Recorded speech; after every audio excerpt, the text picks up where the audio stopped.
दोस्तों, अगर आपने इस कहानी के पिछले भाग को नहीं देखा है, तो पहले उसे जरूर देख लें, जिससे यह कहानी आपको अच्छे से समझ आ जाए। कहानी को शुरू करने से पहले अपने इस भाई के चैनल को सब्सक्राइब जरूर कर लें और कमेंट में अपना नाम जरूर लिखें, जिससे हमें पता चल सके कि कौन कौन हमारी कहानी को सुन रहे हैं। हम अगली कहानी के अंत में आपका नाम जरूर लेंगे। चलिए कहानी शुरू करते हैं। शमशान का नजारा रास्ते भर आंखों के आगे नाचता रहा, पर मैं चुपचाप गुंजन जी के साथ उनके घर आ गया। गुंजन जी मतलब शैतान अजय की विधवा पत्नी। उनके घर आने के बाद उन्होंने मुझे सो जाने को कहा और अगली सुबह बात करेंगे, ये कहकर आज का दिन खत्म हुआ। रात भर मुझे नींद नहीं आई। एक तो शमशान का वो भयानक नजारा, ऊपर से अजय के पिता को टीबी की बीमारी होने के वजह से वे रात भर खांसते रहे, जिसकी वजह से नींद नहीं आई। सुबह की पहली किरण के साथ ही गुंजन जी जाग चुकी थी। उन्होंने जागते ही मेरे लिए चाय बनाई। चाय पीने के बाद गुंजन जी ने कहानी बतानी शुरू की।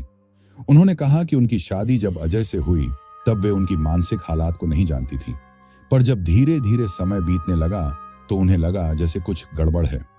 अजय अक्सर रात को गायब रहते और भोर होते ही लौट आते, पर जब वे घर में घुसते तो उनके साथ साथ एक घिनौनी बदबू भी घर में समा जाती। ये बदबू अजहले लाश के मांस को खाने की वजह से आती थी, पर यह बात तो उन्हें बहुत बाद में पता चली। आगे उन्होंने कहा, शादी को 3 वर्ष हो चुके थे, पर अभी तक मैं मां नहीं बन पाई थी। इसलिए उस वक्त मेरी सास जो जिंदा थी, तो उन्होंने मुझे पटना शहर भेजा मेरे इलाज के लिए। सारे टेस्ट होने के बाद पता चला कि मेरे सारे रिपोर्ट नॉर्मल ही आए हैं। उसके बाद डॉक्टरों ने मेरे पति जी जांच की तो कमी उनमें ही थी। एक मर्द को जब पता चला कि वो अपनी अगली पीढ़ी को दुनिया में लाने के लायक ही नहीं है, तो वो इस बात को हजम नहीं कर पाया। ये बात उसकी मर्दानगी पे एक करारा थप्पड़ जैसा है, ऐसा वो खुद सोचते थे। अब वे पहले से काफी बदल चुके थे। आप यकीन नहीं करेंगे कि उस दिन के बाद से मेरे पति कभी मेरे साथ हमबिस्तर नहीं हुए। उनके अंदर एक जुनून सा चढ़ गया था। अब वो और ज्यादा अपने उस नंगे गुरु की पूजा करने लगे। कई कई दिनों तक वे घर नहीं आते थे।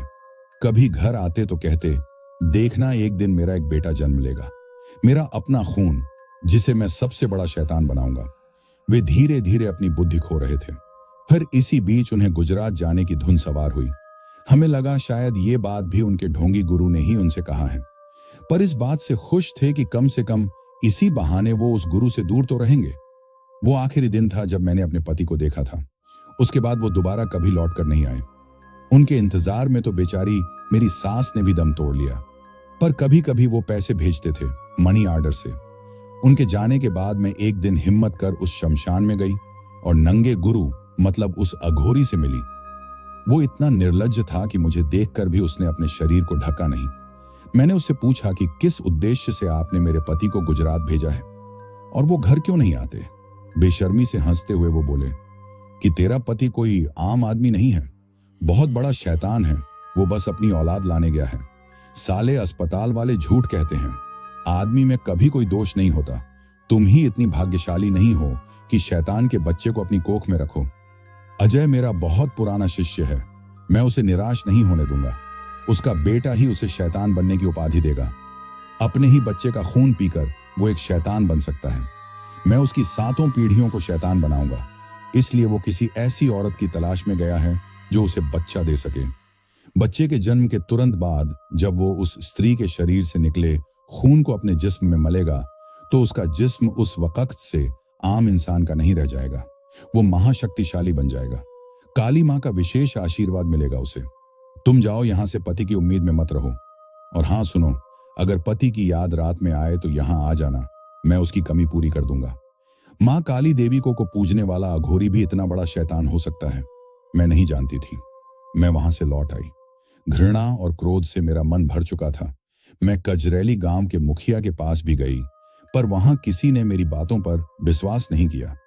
उसके बाद से मैंने बस इंतजार किया कि एक दिन मेरे पास खबर जरूर आएगी कि मेरे पति ने बुराई के रास्ते में जाकर खुद को तबाह कर लिया है, वो मर गया है। उसके बाद मैं शायद चैन से जी पाऊं। और खबर मिली भी सपनों में। गुंजन जी वाकई एक साहसी औरत थी। मुझे यकीन था वो मेरी मदद जरूर करेगी। अब आगे क्या करना है मैं समझ चुका था। मुझे इस अघोरी की असलियत किसी तरह गांव वालों के सामने लानी पड़ेगी। उसके बाद का काम तो गांव वाले स्वयं ही कर लेंगे। मैं आज रात से ही इस काम में लग जाऊंगा और मेरी मदद करेंगी गुंजन बहन। अघोरी से लड़ना उतना आसान नहीं होगा, पर मैं इतनी दूर आकर खाली हाथ तो वापस लौटकर नहीं जाऊंगा। मैं खुद में हिम्मत भर रहा था। आगे के भयानक पलों को देखने के लिए मैं खुद को तैयार कर रहा था कि तभी अचानक फोन की घंटी बजी। फोन सुमित का था। मैंने जैसे ही हेलो कहा, उधर से आवाज आई, आप जहां भी हैं जल्द आ जाइए। आपके घर को गुजरात पुलिस के द्वारा सील किया जा रहा है, क्योंकि आस पड़ोस के लोगों ने आरोप लगाया है कि आपके घर के पास से गुजरते हुए लोगों पर अचानक कोई हमला होता है और वे आपके घर के अंदर चले जाते हैं और वापस लौटकर वापस नहीं आते। आपके घर के सामने जो फैक्ट्री है ना, वहां लगे कैमरे में ये सब साफ साफ दिख रहा है। मैं जानता हूं ये आपके घर की नन्ही चुड़ैल का ही काम है। सुमित के फोन ने मुझे उलझन में डाल दिया था। मेरे पास अब दो रास्ते थे। पहला कि मैं बगैर गुजरात की परवाह किए अघोरी को खत्म करूं, और दूसरा कि मैं पहले जाकर गुजरात वाला मामला ठीक करूं, क्योंकि लोगों की जान को खतरा है वहां। और मैंने दूसरा रास्ता अपनाया। बगैर किसी और चीज की परवाह किए मैं वापस गुजरात आने के लिए निकल पड़ा। पर शाम तक मैं यहीं रुका था, और इस बीच मैंने इतना तो बंदोबस्त कर दिया था कि मेरे यहां न होने पर भी मुझे यहां की खबर मिलती रहेगी और सबूत भी जुटते रहेंगे। दिन भर मैं दौड़ता रहा इस काम के लिए, तब जाकर मुझे कोई मेरे काम का आदमी मिला। हालांकि सौदा महंगा ही था। 2 दिन बाद मैं अपने घर के पास खड़ा था, जिस पर एक सरकारी ताला झूल रहा था। मैं सीधे पुलिस स्टेशन गया तो मुझे पूरी जानकारी कुछ इस तरह मिली। देखिए नीलेश जी, हमें कुछ लोगों ने कॉल किया था और उन्होंने कहा कि आपके घर के पास से गुजरने वाले 2 लोग रहस्यमय तरीके गायब हो चुके थे। जब उन लोगों ने तलाश की तो फैक्ट्री के कैमरे में कैद हुई एक तस्वीर के मुताबिक लोग आपके मुख्य दरवाजे के पास जाते ही अचानक रुक जाते हैं, जैसे कि उनके सर पर किसी ने अचानक लोहे की रॉड से प्रहार किया हो। फिर वे आपके घर के अंदर चले जाते हैं, यहां तक कि पहले आदमी ने ही स्वयं आपके बाउंड्री के मेन गेट का ताला तोड़ा और अंदर जाकर फिर वापस लौटते हुए नहीं दिखा। हमने जब घर की तलाशी ली तो वे 2 लोग आपके घर के दूसरे कमरे के बाहर बेहोश पाए गए। आप यहां नहीं थे, इसलिए हमने सुरक्षा के लिए घर को सील किया है। वे दोनों लोग अभी हॉस्पिटल में हैं और बेहोश हैं। जैसे ही उन्हें होश आएगा और टेस्ट के द्वारा वो नॉर्मल पाए जाएंगे तो उनके गवाह के अनुसार हम आगे का कार्य करेंगे। अगर आप जिम्मेदारी लेंगे तो हम आपके घर को खोल देंगे, पर अगर आपकी उपस्थिति में फिर ऐसा कुछ हुआ तो आप जेल के अंदर होंगे। मैंने पुलिस इंस्पेक्टर से कहा कि मैं इस बात की जिम्मेदारी लेता हूं कि मेरे रहते उस घर में ऐसी कोई घटना नहीं होगी। इसके बाद रात के वक्त उन्होंने मेरे घर को खोल दिया और मुझे हर तरह की चेतावनी दे डाली। मैं समझ रहा था कि परी शायद खुद में काबू नहीं रख पाई और उसने उन 2 लोगों को घर के अंदर बुलाया। पर मैं जानता हूं परी के पास किसी को सम्मोहित करने वाली शक्ति अभी नहीं आई थी, और फिर परी अगर ऐसा करती तो वो उन दोनों के साथ भी वैसा ही करती जैसे उसने सुमित के साथ किया था। पर इस बार तो वे 2 लोग बस बेहोश ही हुए हैं। यही सब सोचते सोचते मैं पहले पार्क में गया और परी को आवाज लगाई, पर कोई जवाब नहीं आया। शायद परी मुझसे डर रही थी। उसके बाद मैं घर घुसा और उस आदमी को फोन लगाया जिसे मैं बिहार में अपने काम के लिए बुलाया हूं। उसने कहा कि एक बहुत बड़ी चीज हमारे हाथ लगी है, इससे सब ठीक हो जाएगा। उसके बाद ऊपर वाले कमरे में गया और कपड़े बदलने लगा तो मुझे दूसरे कमरे से रोने की आवाज आने लगी, परी के रोने की। मैं दौड़कर पूजा वाले कमरे में गया तो परी वहीं थी, मेरे सामने बिल्कुल मंदिर के पास बैठी थी। मुझे देखते ही वो बोलने लगी, मामू मैंने नहीं किया ये सब, मैं तो बाहर ही नहीं गई। 2 लोग आए थे मुझे यहां से बाहर निकालने पर मैं कहीं नहीं गई। मामू मैंने आपकी बात मानी है, आप प्लीज मुझे छोड़कर मत जाना। परी मेरी मासूम परी, मुझे माफ कर दो। मुझे लगा शायद ये सब तुमने ही किया, पर तुम तो बहुत बहादुर बच्ची हो। मेरा स्नेह पाकर परी नन्हे कदमों से पायल की घुंघरू बजाते हुए मेरे पास आ गई और मेरे गोद में आकर बैठ गई और बोलने लगी, मामू मुझे छोड़कर मत जाना, मुझे आपकी याद आती है। अब आप कहीं भी जाओगे तो मैं आपके साथ ही रहूंगी। इसके बाद हम देर तक खिलखिलाते रहे। मैंने रोटियां बनाई और दोनों खाकर सो गए। लेकिन अगर ये परी का काम नहीं था तो फिर ये सब कैसे हुआ? अघोरी भी तो वहीं था बिहार में, तो क्या उसकी आवाज से ही वे लोग यहां खींचे चले आए थे? वे परी को मंदिर वाले कमरे से बाहर निकालना चाहते थे ताकि वो अघोरी के कहे रास्ते पे चले। पर मेरी परी वाकई बहुत समझदार है। पर यह सब कैसे हुआ ये तो उन 2 लोगों के होश में आने के बाद ही पता चलेगा। अब जब मैं जान चुका था कि ये सब करतूत नन्ही परी की नहीं थी तो मन को बड़ा सुकून मिल रहा था। उन 2 लोगों को भी होश आ गया था तो मैं उनसे मिलने गया और उन्होंने बताया कि आपके घर से गुजरते वक्त अचानक से दिमाग सुन्न पड़ गया और एक आवाज हमें पुकारने लगी। उस आवाज में ऐसी कशिश थी कि हम मदहोश हो गए और हम वही करने लगे जो वो कहता। उसके बाद हमें नहीं याद हमने क्या क्या किया। दोनों बिल्कुल सुरक्षित थे, इसलिए कानूनी कोई प्रक्रिया शुरू नहीं हुई। मैं 4 दिनों तक गुजरात में ही रहा, पर मुझे जल्द ही बिहार के लिए निकलना था। परी चाहती तो थी कि मेरे साथ जाए, पर मैं उसे अपने साथ नहीं ले जा सकता, क्योंकि मैं परी को उस अघोरी से दूर रखना चाहता हूं ना कि उसे अघोरी के और पास ले जाना। इस काम के लिए सुमित ने मेरी बहुत मदद की। जब मैंने उसे परी की सारी सच्ची कहानी बताई तो उसे भी परी से हमदर्दी सी हो गई और उसने कहा कि अगर परी उसके घर में किसी को कोई नुकसान नहीं पहुंचाएगी तो वो परी को अपने घर पे रख सकता है। परी उनके घर रहने के लिए तैयार हो गई, जब तक मैं नहीं आ जाता तब तक के लिए। और पता है वो क्यों तैयार हुई? क्योंकि उसे पता चला कि सुमित के घर एक छोटा सा बच्चा भी है। वो उसके साथ खेलना चाहती थी। वो खुद नन्ही सी है और फिर भी उसे बच्चे बहुत पसंद हैं। आज रात मुझे निकलना था। मैंने ट्रेन के स्लीपर कोच में टिकट भी बुक करवा ली थी। शाम को ही मैं परी को अपने कंधे में बैठाकर सुमित के घर ले गया और सुमित के घर के बागान में परी के लिए एक झूला बनाया ताकि परी मुझे ज्यादा याद न करे। मैं जब वहां से वापस घर जाने लगा तो परी काफी भावुक हो गई। वो दीवार के कोने से झांक कर मुझे तब तक देखती रही जब तक कि मैं उसकी आंखों से ओझल ना हो गया। वहां से निकलकर मैं सीधे घर आया और बैग पैक कर रोटियां बनाई और खा पीकर 8 बजे तक घर से निकलने लगा। 10 बजे मेरी ट्रेन छूटने वाली थी। दरवाजा बंद कर जब मैं बाहर जाने लगा तो मुझे घर के पीछे पार्क में कुछ हरकत महसूस हुई। मैं डर गया कि कहीं परी तो वापस नहीं आ गई और मैं परी परी पुकारते हुए पार्क की तरफ गया तो वहां परी नहीं थी, पर धरती के गर्भ से आ रही थी एक आवाज, रूह तक कांप जाए ऐसी भयानक आवाज, नीलेश रुक जाओ, वहां मत जाओ, परी को यहां ले आओ, तुम मुझे रोक नहीं पाओगे, मैं तुम्हें बर्बाद कर दूंगा। याद रखना मैं हर जगह हूं, मैं तुम्हें वहां तक पहुंचने नहीं दूंगा। मैं आ रहा हूं, मेरी परी को तू कुछ नहीं कर पाएगा शैतान के बच्चे। बड़ा शौक है ना तुझे नंगा होकर पाप करने का, मैं तुझे नंगी मौत दूंगा।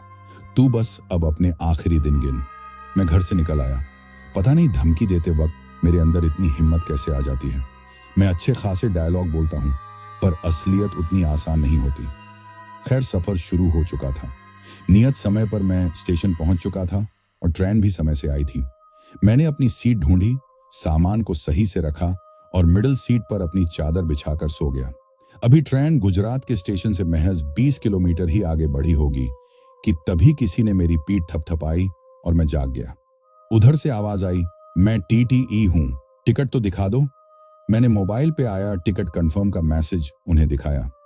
थोड़ी देर तक मैसेज को गौर से देखने के बाद वे अपने मुंह के अंदर ठूसे पान को बाहर फेंक आए और मुझसे बोले, भाई D3 है, ये आपको D4 में जाना होगा। मैंने झट मोबाइल उनसे लिया और नींद से भरी आंखों को मलकर मोबाइल पे आंखें गड़ाई तो वाकई टिकट D4 की ही थी।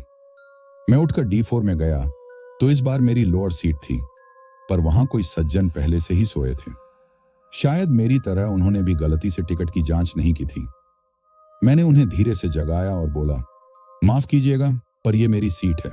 बड़े अच्छे आदमी थे तो नींद से जगाए जाने के बावजूद वे बड़े प्यार से मुस्कुराते हुए सीट से उठ गए। उनके उठने के बाद मैंने दोबारा अपना सामान जमाया और सोने के लिए जैसे ही सीट में जाने लगा तो देखा वे सज्जन अभी भी ट्रेन के दरवाजे के पास ही खड़े थे और मुस्कुराते हुए लगातार मुझे ही देख रहे थे। जब मेरी आंखें उनसे टकराई तो उन्होंने बड़े खतरनाक सी आवाज में कहा, यह सालों से मेरी सीट है, तुम यहां सो नहीं पाओगे। और इतना कहकर वे अचानक चलती ट्रेन से बाहर कूद गए। मैं जल्दी से दरवाजे के पास गया और बाहर झांकने लगा। उसी वक्त बाहर से कोई तरल चीज छिटक कर आई जिसने मेरे चेहरे को भिगा दिया। पास के वॉश बेसिन में लगे शीशे में जब मैंने खुद को देखा तो मेरा चेहरा खून से भरा था। सोचने समझने की बुद्धि खत्म हो चुकी थी। मैं अभी ये सोच रहा था कि क्या सच में मैंने मेरे आंखों के सामने अभी अभी किसी जिंदा इंसान की मौत देखी या फिर ये बस छल था। मैंने अपने हाथों से रगड़ रगड़ कर चेहरे से खून को साफ किया और वापस आकर अपने सीट की ओर बढ़ा कि तभी मैंने देखा कि सीट कुछ इस तरह से दबी हुई थी जैसे कोई उसमें पहले से लेटा हुआ हो। मेरे पसीने आने शुरू हो चुके थे। मैं D3 की ओर जाने के लिए दौड़ पड़ा, पर उसी वक्त ठीक बाथरूम का दरवाजा खुला और किसी ने मुझे बाथरूम के अंदर खींच लिया। अंदर वही था जिसे मैंने अभी अभी ट्रेन के दरवाजे से कूदते हुए देखा था। उसने कहा कि वो बाथरूम में ही रहेगा। टीटी आए तो मैं ये बात उसे न बताऊं। पर अभी तो तुम दरवाजे से कूदे थे, मेरे चेहरे पर खून भी आया था। उसने कहा, अरे ये तो मैं हर दिन करता हूं, एक बार और करके दिखाऊं? नहीं, प्लीज ये दोबारा मत करना। मैं जा रहा हूं यहां से, मैं कहीं और जाकर सो जाऊंगा। पर तुमने तो मेरी नींद तोड़ दी थी ना, मैं तुम्हें सोने नहीं दूंगा। मैं डर रहा था, मेरा पूरा जिस्म, मेरी धड़कन ट्रेन के इंजन से ज्यादा तेज धड़क रहा था। पर उसी वक्त मैंने झट से बाहर निकलकर बाथरूम के दरवाजे को बंद कर दिया। पर उस आदमी के हाथ दरवाजे के बीच ही फंस गए थे। वो मुझे पकड़ने के लिए हाथ आगे बढ़ाया होगा और दरवाजा बंद होने के दौरान उसके हाथ वहीं फंस गए। पर मैंने बगैर उसके हाथों पर गौर किए दरवाजे को इतने जोर से बंद किए रहा कि उसके दोनों हाथ कटकर मेरे पैरों पर आ गिरे। मुझे इसकी भी परवाह नहीं थी, पर उसके हाथ कटकर भी मेरे पैरों को खींचने लगे। तब मैं दरवाजा छोड़ आगे की ओर दौड़ने लगा और उसके दोनों कट्टे हाथ, जिसमें से खून ही खून निकल रहा था, वे दोनों हाथ रेंगते हुए मेरे पीछे आ रहे थे। तभी अचानक मैं किसी चीज से टकराया। उस टक्कर से एक खतरनाक आवाज उत्पन्न हुई और मेरी नींद खुल गई। इसका मतलब मैं सपना देख रहा था। मैं तो अपने सीट में ही सो रहा था, पर ट्रेन अभी रुकी हुई थी। शायद कोई स्टेशन आया था। मैं स्टेशन का नाम पढ़ने के लिए खिड़की से बाहर झांकने लगा तो ट्रेन भी हॉर्न के साथ धीरे धीरे आगे बढ़ने लगी और प्लेटफॉर्म में मुझे फिर वही आदमी दिखा जिसे मैंने अभी अभी सपने में देखा था। उसके हाथ कटे हुए थे और उसे लगातार खून स्टेशन के फर्श पर गिर रहा था। उसकी आंखें मुझे बड़े गुस्से से देख रही थीं, जैसे वो कह रहा हो वो मुझे नहीं छोड़ेगा। ट्रेन ने अपनी रफ्तार पकड़ ली थी। ट्रेन अपनी रफ्तार पकड़ चुकी थी और वो जो कोई भी था, सपना या हकीकत, वो बहुत पीछे जा चुका था। मां काली से प्रार्थना है कि मुझे दोबारा ऐसे पल न देखना पड़े। धीरे धीरे रात गहराई और मैं सो गया। ठीक ठाक ट्रेन के 2 दिन भी गुजर चुके थे। मैं एक बार और शैतान के गांव में पहुंच चुका था। अब मैं एक षड्यंत्र रचूंगा और इसमें शैतान फंसेगा, बहुत बुरी तरह फंसेगा। मैं सीधे गांव के स्टूडियो में गया, जहां मैं सुंदर कैमरामैन से मिला। यहां से जाने से पहले ही मैं उसके साथ प्लान बना चुका था। मैंने उसे वीडियो दिखाने को कहा, जो कि मेरे यहां न रहने पर उसने शमशान में छुपकर शूट की थी। उस तांत्रिक या कहिए अघोरी को जाल में फंसाने के लिए यह जरूरी था। वो सीधे सीधे मेरी बात नहीं मान सकता, वो एक निहायती शैतान है। पर कैमरे में रिकॉर्ड हो चुके थे उसके सारे काले करतूत। पहला दिन, शाम से रात हुई और अघोरी नंगे बदन आकर पत्थरों में बैठ गया। उसके आने के चंद मिनटों बाद ही वहां गांव के कुछ जाने माने लोग आए, जो उसके चक्रव्यूह में फंस रहे थे। धीरे धीरे उन लोगों ने उस शैतान अघोरी को प्रणाम किया और फिर उन्होंने भी सारे कपड़े उतार दिए और सभी मिलकर शैतान अघोरी की मालिश करने लगे। शैतान आराम से लेटे हुए था और उसके चमचे उसकी तरफदारी में लगे हुए थे। तभी उनमें एक नया आदमी आया और उसके पीछे पीछे एक स्त्री डरी सहमी सी आई। उसे अघोरी ने ऊपर से नीचे तक घूरा और फिर जोर जोर से हंसने लगा। उसके बाद अघोरी की सेवा में लगे लोग धीरे धीरे औरत के पास आए और उसके जिस्म से सारे कपड़े हटा दिए। औरत की चीखें हम सुन नहीं सकते थे, क्योंकि ये सब हाइड कैमरे से रिकॉर्ड हो रहा था। हम बस देख रहे थे उस औरत का बेबस चेहरा, उसका डर और अपनी इज्जत को गंवा देने का दर्द। उसका पति तो उस अघोरी के जाल में फंस चुका था। अघोरी ने उतने सारे लोगों के सामने पत्थरों पर औरत को लेटाकर उसके साथ जबरदस्ती की और फिर बारी बारी से उन सब ने भी की। लुट चुकी औरत वापस चली गई और उसके बाद अघोरी के आगे पेश किया गया शमशान में जल रहे लाशों के जिस्म के टुकड़े कर उनका अधजला मांस, जिसे अघोरी बड़े चाव से खाता रहा। उसके बाद वो बहुत देर तक उन लोगों के साथ बैठकर बातें करता रहा, फिर पत्थर पे ही सो गया। उसके सारे चेले भी वहीं आसपास सो गए। ठीक यही चीज वो लगातार हर दिन करता रहा, बस औरतें बदल जाती थीं। सुंदर ने मुझे 4 दिन की रिकॉर्डिंग दिखाई और हर दिन मुझे यही सब दिखा। उस अघोरी को शैतान साबित करने के लिए यह काफी था। मैंने इस रिकॉर्डिंग को अपने पेन ड्राइव में कॉपी कर लिया और सीधे गांव के मुखिया जी के पास गया और उनसे उनके गांव में एक सभा बैठाने को कहा, जिसमें गांव का हर परिवार उपस्थित हो और साथ ही कजरैली के पड़ोसी गांव को भी बुलाने को कहा। वे मेरी बात मानने को तैयार नहीं थे, पर मैं जानता था कि मुखिया पैसों का भूखा है, तो मैंने उससे कहा कि मेरा काम होने के तुरंत बाद मैं उन्हें काफी सारा पैसा दूंगा, जो कि मैंने झूठ ही बोला था। पर उनका सवाल था कि दूसरे और अपने गांव वालों को क्या कहकर हम अपने गांव की बैठक में बुलाएंगे। मैंने उनसे कहा कि कल सुबह गांव में और कजरैली गांव में माइक से ऐलान कर दीजिए कि गांव में पर्दे में जादू दिखाया जाएगा रात 11 बजे से। इस वक्त पर छोटे बच्चे सो जाते हैं, तो पर्दे पर घिनौने दृश्य को दिखाना आसान होगा। बच्चों के सामने अघोरी के करतूत दिखाना आसान नहीं होता। मुखिया जी ने मुझसे सवाल बहुत किए कि मैं कल क्या करने वाला हूं, पर मैंने और ज्यादा पैसों की लालच में उसका मुंह बंद करवा दिया। मैं आज रात सुंदर के साथ उनके घर पे ही रुका, जो कि भागलपुर स्टेशन के आसपास ही था। दूसरी सुबह मैं गांव आ गया और मैंने देखा कि मुखिया जी ने अपने जीप में माइक सिस्टम लगाया है और जोर शोर से रात में दिखाए जाने वाले जादू के लिए अनाउंसमेंट हो रहा है। दूसरी जीप कजरैली गांव की ओर गई है। गांव वाले शाम के लिए उत्साहित दिख रहे हैं। बच्चे थोड़े नाराज जरूर हैं, पर बच्चों की इच्छा को देखते हुए हमने तय किया कि पर्दे पर 8 बजे से एक सिनेमा दिखाया जाएगा, बालवीर, जिससे कि बच्चों का मनोरंजन हो जाए। फिर जब सारे बच्चे सो जाएंगे तो अघोरी को पर्दे पर लाया जाएगा। मैं भी सुंदर के साथ अपने काम में लगा गया।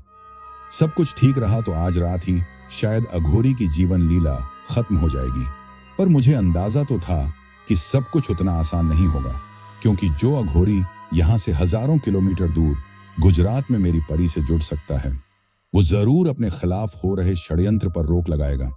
इसी चीज को ध्यान में रखते हुए मैंने सुंदर को भी ये समझा दिया कि अगर ऐन वक्त पर मैं तुम्हें न भी दिखूं तो भी तुम वीडियो गांव वालों के सामने चालू कर देना। और हुआ भी बिल्कुल ऐसा ही। अभी शाम ही हुई थी, तैयारियां अभी भी चल रही थी।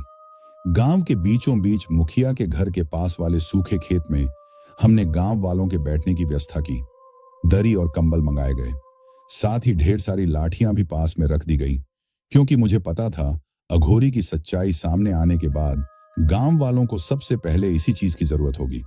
गुंजन बहन भी हमारी मदद कर रही थी। उन्होंने अपने घर से सबको चाय पिलाने की व्यवस्था की। हालांकि इस काम के लिए मैंने उन्हें 500 रुपये दिए थे। मैं और श्याम बाबू लाइटिंग का काम देख रहे थे। शाम के 7 बजे होंगे, मैं खेत पर ही बैठा था। इक्का दुक्का लोग अभी आ रहे थे। तभी मुझे अपने कानों में एक हल्की सी आवाज सुनाई दी, नीलेश, नीलेश। मैं उस आवाज के पीछे जाने लगा। पता नहीं क्यों, पर वो आवाज मुझे लगातार खींचती रही। मैं उसके पीछे जाता रहा। पैर अपने आप आगे बढ़ रहे थे। मस्तिष्क पर कभी कभी एक वार सा होता जो मुझे याद दिलाता कि मुझे इस तरह यहां से नहीं जाना चाहिए, पर मैं अपने वश में नहीं था। मैं अब खेत से बहुत दूर जा चुका था, शायद जंगल के आसपास। एक नशे में मैं खो गया था, पर उसी वक्त मुझे परी की आवाज आई, मामू, मामू मैं आ गई आपको लेने। चलो मैं आपको कहीं अच्छी सी जगह में ले जाऊंगी और हम दोनों खेलेंगे। मैं परी की आवाज के पीछे जाकर जंगल में कहीं गुम हो चुका था। मैं किसी नशे में था, कोई नशा जो मुझे जंगल के भीतर ले जा रहा था। पर उस नशे में मदहोश होने के बावजूद मैं अपनी परी की आवाज सुन पा रहा था। वो मेरे आगे आगे दौड़ रही थी, पर उसका रूप बदल चुका है। उसने काले रंग के कपड़े पहने हैं और उसके लंबे बालों को खुला छोड़ रखा है। उसने पायल भी नहीं पहनी। मैं उसके पीछे पीछे जा तो रहा था, पर मेरे मन में ढेर सारे सवाल थे जो मैं परी से पूछना चाहता था, पर पता नहीं क्यों मैं कुछ बोल नहीं पा रहा था। पता नहीं मैं कितनी देर तक यूं ही चलता रहा और परी मेरे आगे आगे दौड़ते रही। मैं सोच रहा था, क्या ये सच में मेरी परी है? पर उसे तो मैं सुमित के घर छोड़ आया था, तो क्या तांत्रिक ने उसे बुला लिया यहां? हे भगवान, जिस मासूम सी आत्मा को मैं मासूम बनाए रखने के लिए इतना कुछ कर रहा हूं, मेरे संघर्षों को बेकार जाने मत दीजिएगा। घना जंगल अंधेरे में सिमटा हुआ था। अगल बगल से जानवरों के दहाड़ने की आवाज आ रही थी। जंगली कुत्ते भौंक रहे थे और ये सब आवाज मिलकर वातावरण बहुत डरावना बना रहे थे। अचानक मेरी तंद्रा टूटी जब मेरे रास्ते के बीचों बीच यकायक एक जीप आकर रुकी। सहसा मैं नींद से जाग गया। ऐसी अनुभूति हुई, जीप में मुखिया जी थे और उनके साथ उनके कुछ लठैत। मुझे थोड़ी राहत मिली। लगा कि वे शायद मुझे ढूंढते हुए यहां आए हैं और मैं उनकी तरफ आगे बढ़ा। पर तभी उन लठैतों में से किसी एक ने मेरे सर पे जोर से एक लाठी मारी। चोट इतनी जोर से लगी कि मैं अब शारीरिक रूप से अपना होश खोकर नीचे गिरने वाला था। पर उन्हीं में से किसी एक ने मुझे पकड़ लिया और मुझे घसीटकर जीप में बैठा दिया। अब वे मुझे एक नई दिशा में ले जा रहे थे। मैं बेहोश हो चुका था। परी, जो अब तक शैतान के इशारे पर चल रही थी, उसने मेरे सामने मासूम होने का नाटक किया, पर वो भोली नहीं थी। उस पर भी शैतान का ही खुमार चढ़ा हुआ था।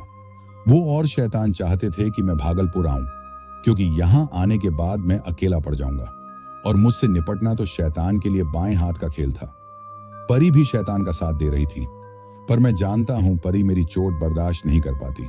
जब उस लठैत ने मुझ पे वार किया तो उसके बाद मुझे परी की आवाज सुनाई दी थी। उसने उस लठैत को धमकी दी, मेरे मामू को चोट मत पहुंचाओ, नहीं तो गुरुजी से कहकर तुम्हें भी शमशान की अग्नि में भस्म करवा दूंगी। ये मेरे लिए परी का प्यार था, जो नशे में होने के बावजूद परी को महसूस हो जाता था। ठीक जैसे नशे में होने के बाद भी मुझे परी की चिंता होती है। कोई सुनसान सा खाली घर था, आसपास बस चमगादड़ों के झुंड के होने का एहसास और उनके मलमूत्र से उत्पन्न होने वाली बदबू। मेरे सर में भयंकर दर्द था। दर्द से मेरी आह निकलने लगी और मैं कराहने लगा। तभी उस घर के एक कोने से परी झांक रही थी। मामू आप जाग गए, बस और कुछ दिन मामू, उसके बाद मुझे सारी शक्तियां मिल जाएंगी, फिर हम वापस गुजरात चले जाएंगे। आप मेरे गुरु के काम में बाधा मत डालिए ना मामू, सारे काम जल्दी हो जाने दीजिए। मैंने गिड़गिड़ाते हुए कहा, परी आखिरी बार मेरे पास आओगी, बस एक बार मेरे गोद में बैठकर मेरी बात सुनोगी। परी नन्हे कदमों से चलकर मेरे पास आई। वो अब मेरे गोद में थी। मैंने बहुत प्यार से उसके सर पे हाथ फेरा और उससे कहा कि परी, मैं तुम्हें एक कहानी सुनाऊंगा, तुम्हारी माँ की सच्ची कहानी सुनोगी?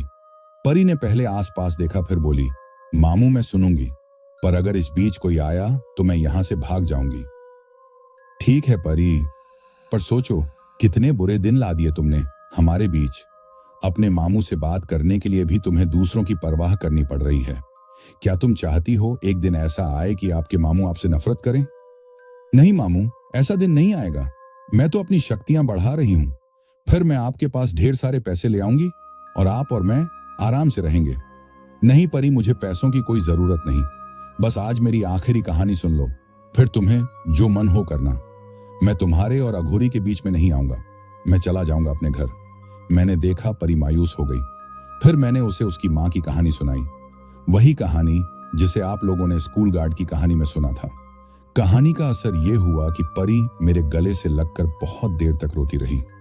अपनी माँ को याद कर और उसके बुरे दिनों की कल्पना मात्र से वो पिघल चुकी थी।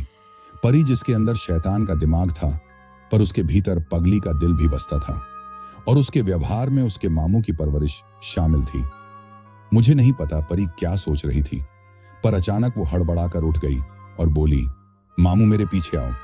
अगर मैंने आपकी मदद नहीं की तो मेरी माँ आसमान में होकर भी शायद चैन से नहीं रहेगी। मेरे मन के भीतर आशा की एक लहर उमड़ पड़ी और मैं अपने सर के सारे दर्द को भूल परी के पीछे पीछे चलने लगा। वो मुझे लेकर अब गांव वापसी के रास्ते में थी। पहले जंगल खत्म हुआ, फिर खेत आए। खेत के शुरुआत में ही वो ठहर गई और मुझसे बोली, मामू आगे जाने की मेरे पास शक्ति नहीं है, शैतान ने मुझे यहीं तक आने की शक्ति दी थी। आप जाइए, अपना काम कीजिए। अगर मैं खुद को बचा पाई तो दोबारा आपसे मिलने आऊंगी। मामू मैंने आपको बहुत परेशान किया, पर मैं ये चाहती नहीं थी। मुझे माफ कर देना मामू, मैं आपसे बहुत प्यार करती हूँ मामू। मेरी पायल सुमित के घर के बगीचे में ही छूट गई है, आप वो जरूर अपने पास ले आना। मैं ना आऊं आपके पास कभी तो मुझे भूलना मत। नहीं परी, ऐसा मत बोलो, तुम्हें 21 साल की उम्र में वापस जाना है। तुम मेरे पास आना, तुम्हें सही सलामत तुम्हारी माँ के पास भेजकर ही मुझे चैन आएगा। मामू अगर मैं शैतान के जाल से निकल गई तो मैं आऊंगी। अब जाओ, आप बहुत देर हो चुकी है, वो मुखिया आपका खेल बिगाड़ रहा है। मैं परी को वहीं छोड़ तेज कदमों से गांव की ओर आने लगा। दूर से ही मुझे लोगों की भीड़ और जगमगाता खेत दिखाई पड़ा। अब मैं बिल्कुल पर्दे के पीछे था। माइक में मुखिया जी की आवाज आ रही थी, गांव वालों, नीलेश जो हमारे गांव में जादू दिखाने वाला था, वो गांव छोड़कर अचानक भाग गया है। उसका साथी भी लापता है, इसलिए सिनेमा के खत्म होते ही आप सब अपने घर लौट सकते हैं। पर्दे में अभी भी बालवीर सिनेमा का आखिरी सीन चल रहा था। अभी भी कुछ नहीं बिगड़ा था। जल्दी से मैंने अपने पॉकेट में हाथ डालकर पेन ड्राइव निकालना चाहा तो वो गायब थी। शायद मेरे बेहोश होने के बाद किसी ने मेरे जेब से पेन ड्राइव निकाल लिया था। सुंदर को भी शायद मुखिया जी ने ही गायब कर दिया था। अब मैं हार चुका था। मैं अपना सर पकड़े ही नीचे बैठ गया, पर तभी वहां गुंजन बहन आई और उन्होंने हांफते हुए कहा, आप यहां हैं, मैं आपको पूरा गांव ढूंढ आई। ये लीजिए, ये कोई छोटी सी मशीन है जो सुंदर ने मुझे दिया था आपको देने के लिए। मैंने देखा गुंजन बहन के पास वो पेन ड्राइव है जो मैंने सुंदर को दिया था। ओह ईश्वर, आप किस किस रूप में आकर मदद कर जाते हैं। मैंने झट उनसे पेन ड्राइव लिया और सीधे मुखिया जी के पास आ गया। मुखिया जो शैतान से मिला हुआ था, यूं अपने खेल के आखिरी जीत के पड़ाव में आकर मुझे देखकर भौचक्कर रह गया था। मैंने बगैर उनसे कुछ कहे माइक उनके हाथ से ले ली। प्यारे गांव वालों, मैं गांव छोड़कर भागा नहीं था, बस मुझे किसी ने गांव से दूर कर दिया था। मैं आप लोगों के सामने कोई जादू नहीं ला रहा हूं, बल्कि एक सच्चाई ला रहा हूं। मुझे उम्मीद है इसे देखने के बाद आप सब अपने विवेक से सही गलत सोचेंगे और गांव के हित के लिए एक सही निर्णय लेंगे। मैं ये काम कानून की मदद से भी पूरा कर सकता था, पर मैं चाहता हूं कि गांव के दुश्मन को गांव वाले ही खत्म करें। मैंने देखा गांव वाले हैरान और उत्सुकता से मुझे देख रहे थे और दूर से ही मुखिया जी इशारे से मुझे अपने पास बुला रहे थे। मैंने किसी चीज की परवाह नहीं की, बस सिनेमा के कैसेट को निकालकर पेन ड्राइव को लगा दिया। अब गांव वालों के सामने शैतान के काले करतूतों का खुलासा होगा। पर्दे पर अघोरी का नंगा खेल शुरू हो चुका था। गांव वाले अवाक मुंह फाड़े ये सब देख रहे थे। उनके चेहरे का रंग बदल रहा था, लोग क्रोधित हो रहे थे और उनको देखकर मुझे लग रहा था कि मैं इस काम में सफल हुआ। गांव का युवा वर्ग ज्यादा गुस्से में था और मेरे लिए शायद यही सही समय था गांव वालों के गुस्से का सही उपयोग करने का। मैंने वीडियो बंद की और एक अच्छा खासा भाषण दिया, गांव के हित के लिए और अघोरी को खत्म करने के लिए। लोगों के दिल में क्रोध, अपमान और विश्वासघात की ज्वाला भड़क चुकी थी। लोग अपने आसपास हथियार ढूंढ रहे थे। पास में पड़े डंडे लेकर गांव वाले शमशान की ओर जाने के लिए तैयार थे। सबने मुखिया जी की तलाश की, पर वे गायब थे। मैंने उन्हें बताया कि मुखिया जी भी अघोरी के इस जानलेवा खेल में भागीदार हैं। अब सबसे पहले मुखिया के घर पे हमला हुआ। बाहर रखे उनके जीप और दूसरे वाहनों को जलाकर राख कर दिया गया। अब दोनों गांव के लोग और मैं कुल मिलाकर करीब 150 लोग होंगे। इसमें स्त्रियां भी शामिल थीं। हम सब शमशान की तरफ बढ़ रहे थे और उसी रास्ते में हमें मुखिया जी भी मिले। शायद अघोरी को सूचना देने के लिए वो वहीं जा रहे थे, पर बीच रास्ते में ही पकड़े गए। लोगों ने उन्हें धर दबोचा। उसके बाद सब मिलकर शैतान के अड्डे में पहुंचे। गांव के कुछ साधु संत भी आए थे, जो अपने मंत्रों से शैतान की उंगली पर नाचने वाले अन्य आत्माओं पर काबू कर रहे थे। बड़ा भयंकर दृश्य था ये। आसपास लोगों को डराने के लिए बुरी आत्माएं हर तरह ही कोशिशें कर रही थीं। कभी विभत्स नजारे दिखाते तो कभी खोखली धमकियां देते, पर गांव वालों के क्रोध को कम करने की उनकी औकात नहीं थी। गांव वाले नहीं बर्दाश्त कर सकते कि कोई गांव का ही खाकर गांव की स्त्रियों पर जुल्म करे और गांव के पुरुषों को जादू टोने के भयानक जाल में फंसाए। ऐसे तो एक दिन पूरा गांव ही शैतानों का टीला बन जाएगा। शमशान पहुंचकर हमने देखा कि शैतान अभी भी वहीं पत्थर पर बैठकर शैतानी मंत्र जप रहा है और गांव के ही कुछ उसके चेले चमाट वहीं बैठकर शैतान की आराधना कर रहे थे। पास ही एक गांव की स्त्री खड़ी सुबक रही थी। शायद आज उसकी बारी थी शैतान के हवश का शिकार बनने की, पर उसकी किस्मत अच्छी थी। गांव वाले बहुत बुरी तरह से अघोरी पर टूट पड़े। अघोरी संभल भी नहीं पाया, अपनी कोई चाल भी नहीं चल पाया और गांव वाले उसके ऊपर टूट पड़े बड़ी बेरहमी से। पहले उसे लात जूते पड़े, फिर डंडे पड़े।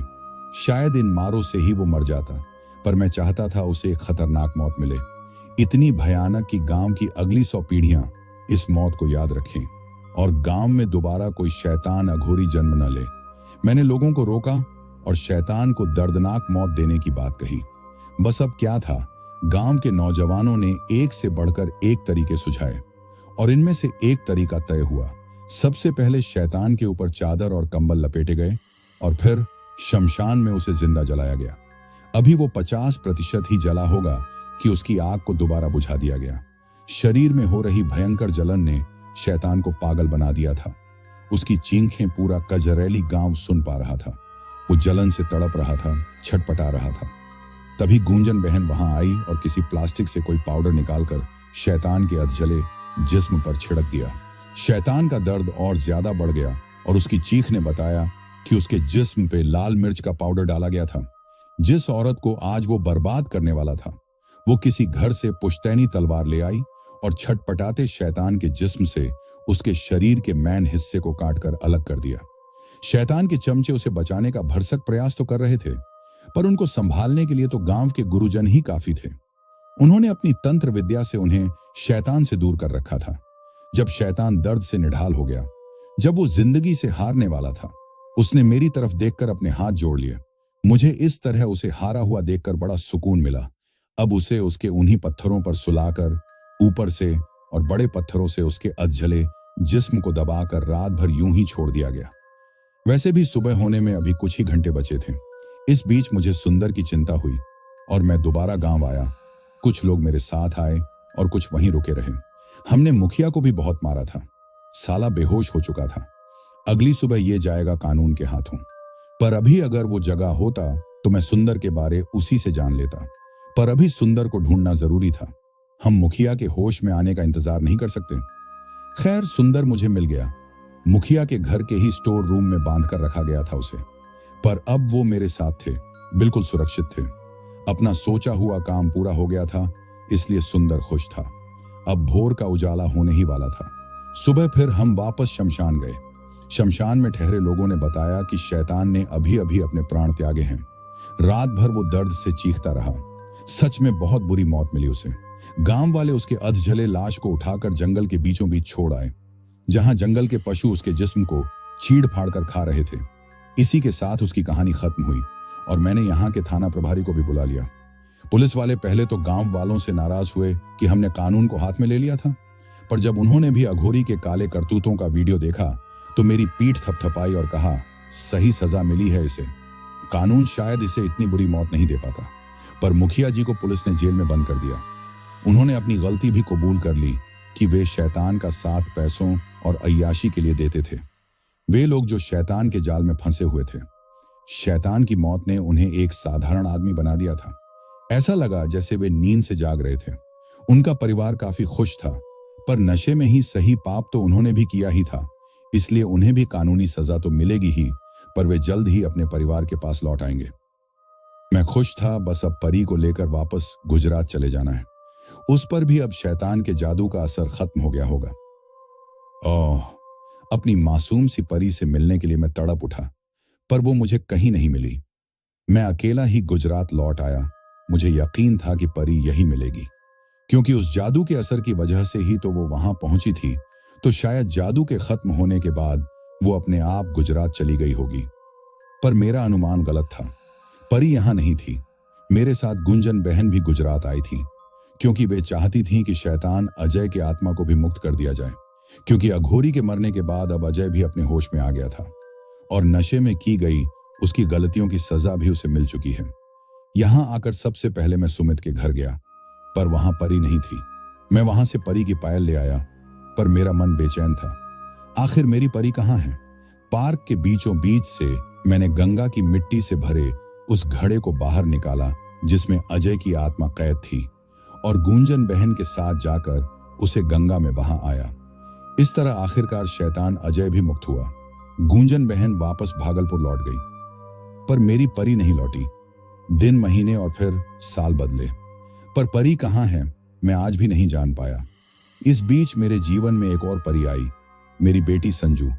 उस घटना को बीते कुछ सालों बाद ही मैंने अपनी सांसारिक गृहस्थी बसाई, चारों बहनों की शादी भी कराई, और माँ और अपनी पत्नी को लेकर मैं आज भी उसी घर में रहता हूँ, गुजरात के उस लास्ट वाले भूतिया घर में। पूरे गुजरात में मेरे घर को भूतिया घर कहा जाता है। पत्नी और माँ ने कई बार जिद की कि मैं घर बदल लूं, पर मैं इस घर से दूर नहीं जा सकता, क्योंकि मुझे आज भी उम्मीद है कि मेरी नन्ही परी एक दिन आएगी मेरे पास, मामू मामू कहकर मेरे गले से लग जाएगी। मैं अब 6 साल की संजू का पिता हूं। वो भी पायल पहने मेरे आसपास दौड़ती है।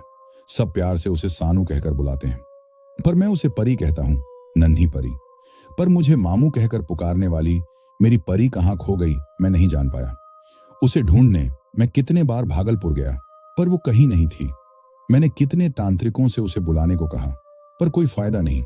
कल परी के 21 साल की यात्रा पूरी हो जाएगी। वो जहां भी होगी कल आजाद हो जाएगी। उसकी मुक्ति का समय आ गया।